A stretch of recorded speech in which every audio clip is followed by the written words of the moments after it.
Everyone, welcome back my psychology channel. तो आज के इस वीडियो में हम लोग पढ़ेंगे रिपोर्टिंग रिसर्च। कल के वीडियो में हम लोग पढ़े थे स्टेज और स्टेप ऑफ रिसर्च और पढ़े थे व्हाट इज़ रिसर्च। तो जो रिसर्च का जो स्टेप होता है उसका जो अंतिम जो होता है चरण, वो क्या होता है? अंतिम चरण होता है प्रेजेंटेशन ऑफ रिपोर्ट। रिपोर्ट का प्रेजेंटेशन तैयार करना, ये शोध का सबसे अंतिम चरण होता है। तो आज इसी के टॉपिक के बारे में हम लोग पढ़ेंगे कि अनुसंधान रिपोर्ट लिखने की सामान्य स्तरों की या स्टेज की विवेचना।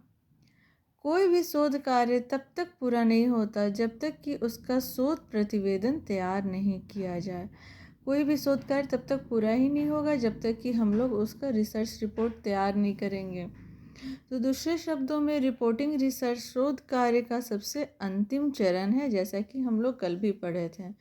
शोध कार्य का यह एक आवश्यक दायित्व है कि वह अपना शोध परिणामों को दूसरे शोधकर्ता तक पहुंचा दे। अपने तक रखने से उसका कोई निष्कर्ष नहीं अपने तक जो हम रखेंगे तो उसका कोई वैल्यू ही नहीं है कि हम उसको ऑडियंस तक पहुंचाना वो हमारा परम कर्तव्य है। तो शोधकर्ता का ये पहला कर्तव्य क्या है कि अपना जो शोध परिणाम है उसको दूसरे शोधकर्ता तक पहुंचा दे। वो किस माध्यम से होगा? तो रिपोर्टिंग रिसर्च के माध्यम से होगा। इसके लिए यह आवश्यक है कि संपूर्ण शोध कार्य का उद्देश्य क्षेत्र प्रयुक्त प्रविधियों, संकलित तथ्यों आदि का विवरण, विश्लेषण, व्याख्या, निष्कर्ष एवं सुझावों को लिखित रूप में प्रस्तुत किया जाए। ये सिर्फ बोलने से नहीं होगा, इसको हम लोग लिखित रूप में एक फॉर्मेट तैयार करेंगे ताकि हमारा जो शोध कार्य है वो दूसरे तक आसानी से चला जाए। दूसरे शोधकर्ता उसी विषय के संबंध में फिर से शोध करके उसके निष्कर्ष तथा सुझावों के आधार पर सामाजिक योजना एवं सुधार तैयार किया जा सके। मान लीजिए हमारे में कोई अगर गलती या त्रुटि या कोई टॉपिक छूट गया तो उसको क्या करेगा? जो नेक्स्ट शोधकर्ता है वो उसी फॉर्मेट को पढ़ करके वो अपना नया एक तैयार कर सकता है रिसर्च रिपोर्ट। इन्हीं उद्देश्यों की पूर्ति के लिए शोध का एक लिखित विवरण तैयार किया जाता है जिसे हम रिसर्च रिपोर्ट कहते हैं। रिसर्च रिपोर्ट के उद्देश्यों के संबंध में जहोदा एंड इटल ने लिखा है, the purpose of A report is not communication with one self. सिर्फ जो रिपोर्ट है उसका जो पर्पस है कम्युनिकेशन, वो सिर्फ अपने तक रखने का नहीं होता है, but communication with the audience, उसे लोगों तक, ऑडियंस तक पहुंचाना ही शोध कार्य का कर्तव्य होता है। रिसर्च रिपोर्ट को लिखने में अनेक मनोवैज्ञानिकों का अलग अलग मत है, फिर भी कुछ ऐसे सामान्य स्तर हैं जो करीब करीब अधिकतर रिसर्च रिपोर्ट में सामान्य रूप से पाए जाते हैं। तो सबसे पहले हम लोग जब रिसर्च रिपोर्ट का जो फॉर्मेट तैयार करते हैं तो या जो बुकलेट टाइप का जो भी तैयार करते हैं तो सबसे पहले उस फॉर्मेट में हम लोग क्या लिखते हैं? उसका टाइटल बनाते हैं। और टाइटल काफ़ी स्ट्रांग होना चाहिए, उसको देख कर कहीं पता चल जाना चाहिए कि किस चीज़ पर शोध कार्य हुआ है। तो सर्वप्रथम जिस विषय को लेकर शोध कार्य किया गया है उस शोध का शीर्षक पहले लिख लेना चाहिए। उस रिसर्च रिपोर्ट में क्या करना चाहिए? सबसे पहले उसका टाइटल लिखना चाहिए और शीर्षक में इंडिपेंडेंट वेरिएबल एवं डिपेंडेंट वेरिएबल दोनों का ही उल्लेख करना चाहिए। कोई प्रयोग किस प्रकार किया गया है, उसमें किस प्रकार की समस्या है, इन सभी बातों की जानकारी केवल शीर्षक को देख कर ही हमें पता चल जाता है। अतः उत्तम शीर्षक वही है जो शोध एवं प्रयोग से संबंधित बातों की जानकारी अधिक से अधिक प्रदान कर सके। सिर्फ शीर्षक देख कर ही हम लोगों को संबंधित जितना भी रिसर्च रिपोर्ट है उसके बारे में जानकारी पा सकें। मतलब दूसरा रिसर्च रिपोर्ट जो भी शोध करता है वो दूसरा शोध करता है वो सिर्फ शीर्षक देखे और पता कर ले कि वो किस टॉपिक के ऊपर है। तो शीर्षक को काफ़ी स्ट्रॉन्ग बनाना होता है। इससे लाभ यही होता है कि यदि शोधकर्ता किसी समस्या विशेष के क्षेत्र में किए गए अध्ययनों की समीक्षा लिखना चाहता है तो केवल शीर्षक देखकर ही उसके उद्देश्य के लेखों का चयन कर सकता है। तो पहला क्या हुआ? रिसर्च रिपोर्ट का टाइटल हुआ स्टेप, और सेकंड स्टेप क्या हुआ? प्रॉब्लम। तो प्रॉब्लम को छोटा लिखा जाता है और काफ़ी स्ट्रॉन्ग लिखा जाता है। बहुत ज़्यादा प्रॉब्लम को बहुत ज़्यादा शब्दों में नहीं लिखा जाता है, शॉर्ट शब्द में लिखा जाता है, कम से कम शब्द में, और काफ़ी सटीक लिखा जाता है। किसी किसी अनुसंधान प्रतिवेदन में समस्या को सबसे पहले लिखा जाता है और कहीं टाइटल पहले लिखा जाता है, कहीं प्रॉब्लम पहले लिखा जाता है, लेकिन टाइटल को ही अधिकतर शोधकर्ता जो हैं वो टाइटल को ही पहले लिखते हैं और सेकंड नंबर पे प्रॉब्लम को देते हैं। लेकिन किसी किसी अनुसंधान प्रतिवेदन में समस्या को पहले लिखा जाता है। इसके अंतर्गत शोध के विषय का परिचय प्रस्तुत किया जाता है। किसी भी समस्या का परिचय विस्तृत रूप से दिया जाता है, लेकिन रिसर्च रिपोर्ट के समस्या को कम से कम शब्दों में प्रस्तुत करने की कोशिश की जाती है। तो पहला हो गया टाइटल, दूसरा हो गया प्रॉब्लम और तीसरा क्या होगा, इंट्रोडक्शन।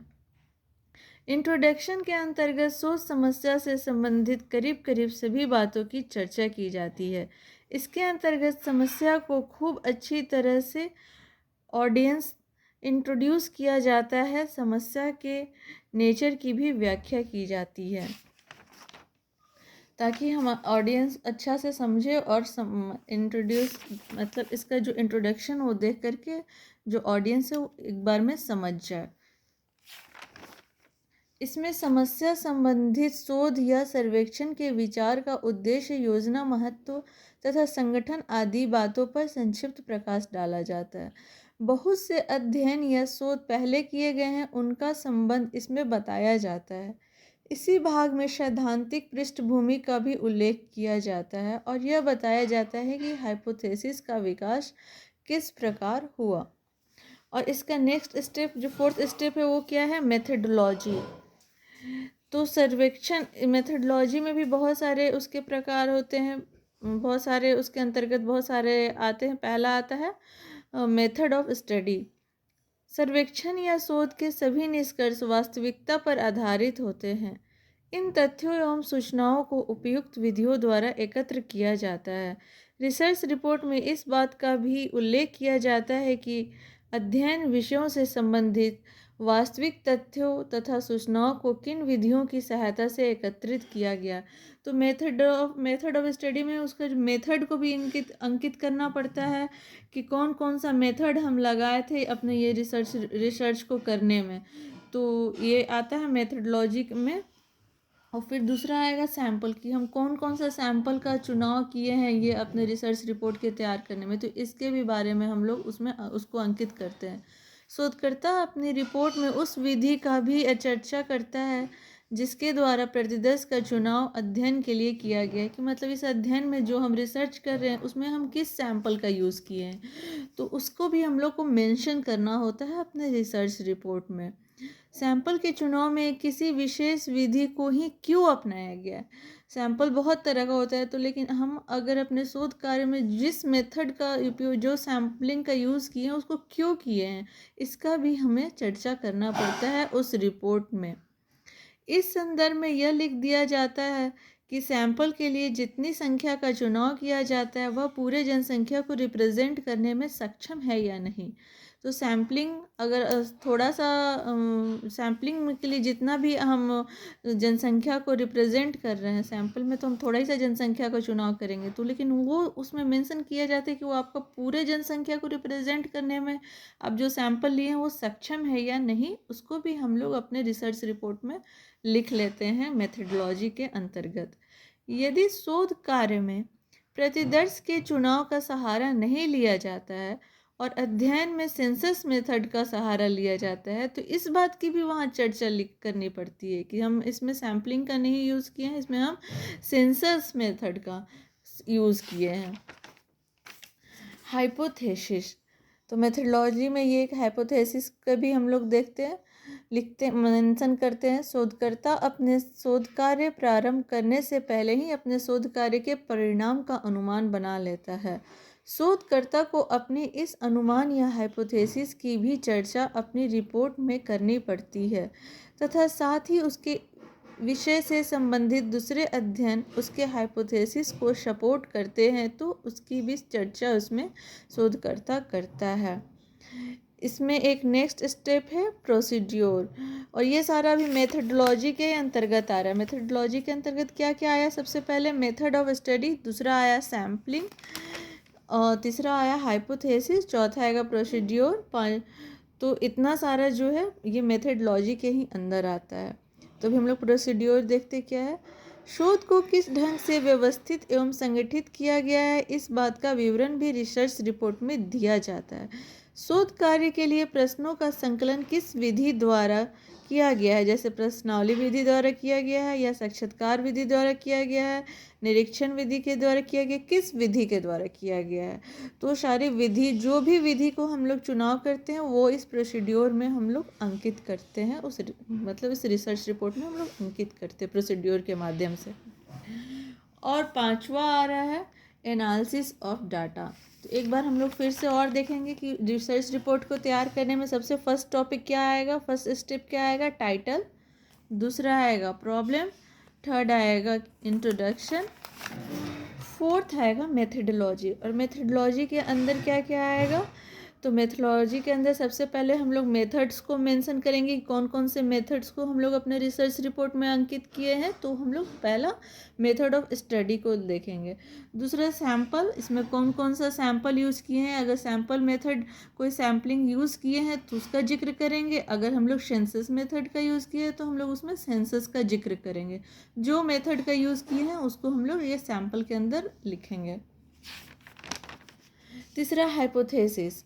और फिर इसमें चौथा प्रोसेस क्या आता है, मेथडोलॉजी, कि हम लोग कौन सा विधि का यूज़ किए हैं, प्रोसीड्योर कौन से प्रोसीड्योर का यूज़ किए हैं, प्रश्नावली का किए हैं कि साक्षात्कार का किए कि निरीक्षण विधि का किए, कौन से। तो ये सब क्या हुआ, एक मेथड्स हुआ। तो ये सारा चीज़ किसके अंदर आएगा, मेथडोलॉजी के अंतर्गत आएगा कि कौन सा मेथड यूज़ हुआ है, कौन सा सैंपल यूज़ हुआ है, क्या कौन सा हाइपोथेसिस बना है और कौन सा प्रोसीड्योर बना है। और फिफ्थ नंबर आता है analysis of data.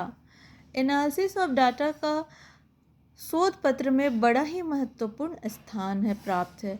Analysis of data के अंतर्गत सभी एकत्रित तथ्यों का अलग अलग सांख्यिकीय निरूपण के लिए विश्लेषित किया जाता है।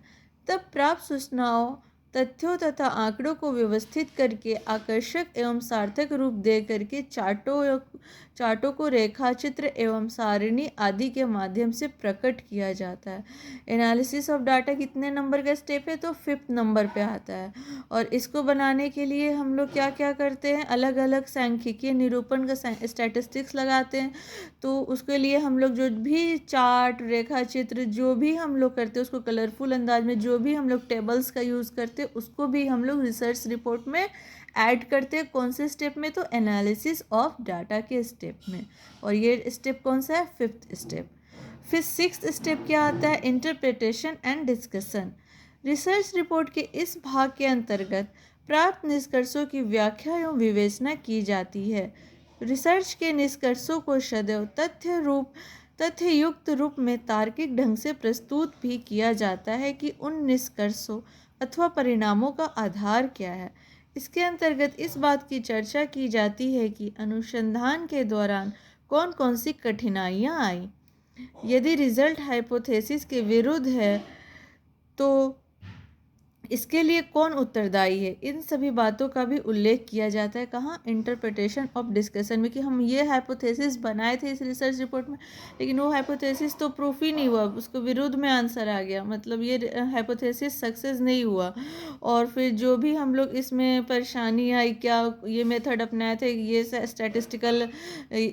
स्टैटिस्टिक्स यूज़ किए थे, ये डेटा यूज़ किए थे, ये टेबल यूज़ किए थे, लेकिन वो सक्सेस नहीं हुआ। अगर इसमें कोई भी प्रॉब्लम आता है तो इसका जितना का डिस्कशन हम लोग, जितना भी प्रॉब्लम आता है तो उसका हम लोग डिस्कशन करते हैं, कहाँ, इंटरप्रिटेशन और डिस्कशन वाले स्टेप में। ये नंबर 6 स्टेप होता है। फिर आता है समरी एंड सजेशन, ये नंबर 7 स्टेप है। तो सारांश लिखने का मुख्य उद्देश्य शोध पत्र को पढ़ने वाले पाठकों का समय बचाता है। यहाँ संपूर्ण रिसर्च वर्क के मुख्य बातों को बिल्कुल संक्षेप में प्रस्तुत किया जाता है ताकि पाठक केवल सारांश पढ़कर पूरे रिसर्च वर्क से अवगत हो जाए। सजेशन के अंत में रिसर्च वर्क के रिजल्ट को ध्यान में रखकर शोधकर्ता अपने सजेशन प्रस्तुत करता है। तो कोई भी बुक हो या कोई भी रिसर्च रिपोर्ट हो, उसका समरी एवं सजेशन लास्ट में हमेशा रहता है। और अगर आप पूरा, आपके पास समय नहीं है तो या तो आप टाइटल शुरू में देख लीजिए, उससे पता चलेगा कि ये रिसर्च रिपोर्ट में क्या कौन कौन सा मेथड यूज, ये रिसर्च रिपोर्ट किसके ऊपर है, कौन सा मेथड यूज हुआ है, कौन सा स्टैटिस्टिक्स यूज हुआ है। अगर वहाँ हम लोग नहीं देखते हैं तो अगर हम लोग पेज को पलटते हुए लास्ट में हम लोग इसका 7वां चरण समरी देखते हैं, और समरी देख कर के ही जो हमारा अगला रिसर्चर है या कोई पाठक है जो इसको पढ़ रहा है, वो इसका पूरा कंक्लूज़न समझ जाता है कि इसमें क्या लिखा हुआ है, इसका पर्पस क्या है, इस रिसर्च रिपोर्ट को लिखने का क्या मुख्य पर्पस है, ये किसे देख के पता चलता है, तो समरी को देखकर पता चलता है। इसका 8th स्टेप और लास्ट स्टेप क्या आता है, अपेंडिक्स। कुछ ऐसे लेख, प्रपत्र, तालिका, चार्ट एवं विवरण इत्यादि होते हैं जो कि अध्ययन का प्रमाणीकरण को सिद्ध करने में सहायक होते हैं, इसलिए इन्हें पाठकों के समक्ष रखना उचित समझा जाता है। ऐसे पत्रकों को रिपोर्ट के अंत में लगा दिया जाता है। और इसके साथ साथ और क्या लगाया जाता है रिपोर्ट के अंत में, तो क्षेत्रीय मानचित्र भी हम लगा सकते हैं, पुस्तकीय सूची, पुस्तक भी लगा सकते हैं कि कौन कौन से बुक से हम लोग ये सारा लिए हैं डेटा, सूची लगा सकते हैं, प्रश्नावली लगा सकते हैं, अनुसूची लगा सकते हैं।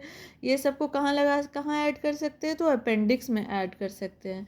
अधिकतर जो रिसर्च रिपोर्ट है इसी क्रम में लिखा जाता है, जैसे अभी बताया गया, अधिकतर रिसर्च रिपोर्ट इसी क्रम में लिखा जाता है।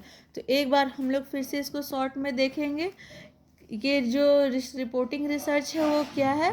तो जब हम लोग स्टेज ऑफ रिसर्च लिखते हैं तो उसका जो अंतिम चरण है वो क्या होता है, तो रिपोर्टिंग रिसर्च या रिसर्च रिपोर्ट होता है। तो इसका पर्पस क्या होता है, इसका पर्पस ये होता है कि जो शोध करता है शोध कार्य तब तक पूरा नहीं होता है जब तक कि उसका रिसर्च रिपोर्ट तैयार नहीं होता। अगर रिसर्च रिपोर्ट तैयार हो जाता है तो वो फिर डन हो जाता है। तो इसका भी बहुत सारा स्टेप होता है। सबसे पहले टाइटल होता है, और टाइटल कहीं पहले होता है और कहीं प्रॉब्लम पहले होती है। तो ये दोनों एक ही चीज़ है, थोड़ा थोड़ा सा डिफरेंसेस होता है। दोनों को देखकर हमारा प्रॉब्लम क्या है या शीर्षक क्या है पता चल जाता है कि किस चीज़ के ऊपर ये रिसर्च रिपोर्ट तैयार हुआ है। तो किसी किसी रिसर्च रिपोर्ट में टाइटल पहले होता है, किसी किसी में प्रॉब्लम पहले होता है। तो फिर इसके बाद क्या आता है, इंट्रोडक्शन होता है। इंट्रोडक्शन के बाद नेक्स्ट इसका क्या स्टेप होता है, मेथडोलॉजी आता है। मेथडोलॉजी के बाद, मेथडोलॉजी के अंतर्गत क्या क्या होता है, कौन कौन सा मेथड्स हम लोग यूज़ करें, कौन कौन सा सैम्पल हम लोग यूज़ करें, सैम्पल यूज़ करें या सेंसस यूज़ करें, वो उसका जिक्र करना होता है। हाइपोथेसिस क्या बना है उसका जिक्र करना होता है। फिर कौन सा प्रोसीड्योर यूज़ हुआ है उसका, कि कौन कौन सा जो इसमें विधि हम लोग करें, प्रश्नावली विधि, निरीक्षण विधि, जो विधि, साक्षात्कार विधि जो यूज़ करें उसका वर्णन करना होता है। आफ्टर डैट फिर हम लोग एनालिसिस ऑफ डाटा बनाते हैं। एनालिसिस ऑफ डाटा के बाद फिर हम लोग इंटरप्रिटेशन एंड डिस्कशन करते हैं कि क्या इस शोध कार्य जो शोध रिपोर्ट बना इसमें क्या क्या प्रॉब्लम हुआ, नहीं हुआ, जो हम मेथड अपनाए थे, जो हम इसमें स्टैटिस्टिकल स्केल या डेटा जो भी हम लगाए थे, तो वो टेबल लगाए थे जो, वो अगर सही हुआ कि नहीं हुआ, अगर नहीं हुआ तो इसका भी जिक्र हम लोग कहाँ करते हैं, इंटरप्रिटेशन एंड डिस्कशन में करते हैं। उसके बाद नेक्स्ट आता है इसका समरी एंड सजेशन। ये कोई भी बुक हो या रिसर्च रिपोर्ट है, ये इसका करना, ये टॉपिक काफ़ी इंपॉर्टेंट है, क्योंकि समरी देख कर ही पता चल जाता है कि मतलब हम अगर पूरा नहीं पढ़ना चाहते हैं, सिर्फ समरी शॉर्ट में देख ले कि इसके अंतर्गत कौन सा विधि यूज हुआ है, किस टॉपिक पर बना है, किस कार्य के लिए ये बना है, कौन कौन सा मेथड्स यूज़ हुआ है, कौन कौन सा इसमें क्या क्या सब चीज़ यूज़ हुआ है, वो हमें क्या कैसे पता चल जाता है, वो भी एकदम शॉर्ट में। तो वो समरी और सजेशन देखकर पता चल जाता है। फिर लास्ट में आता है अपेंडिक्स। अपेंडिक्स के अंतर्गत तालिका, चार्ट, उसके अंदर मानचित्र, पुस्तक, सूची, प्रश्नावली, अनुसूची, जितना भी चीज़, क्षेत्रीय मानचित्र, जितना भी चीज़ हम लोग यूज़ करते हैं उसको इसमें हम लोग ऐड करके, और सब कलरफुल में और अच्छे तरीके से एकदम चित्रित उसको हम लोग उसमें ऐड करते हैं, और सारा रिसर्च रिपोर्ट अधिकतर ऐसे ही बनता है। तो ये हुआ आज का टॉपिक, और ये काफ़ी इम्पॉर्टेंट टॉपिक है एग्ज़ाम के लिए, इसको आप लोग याद कर लीजिएगा।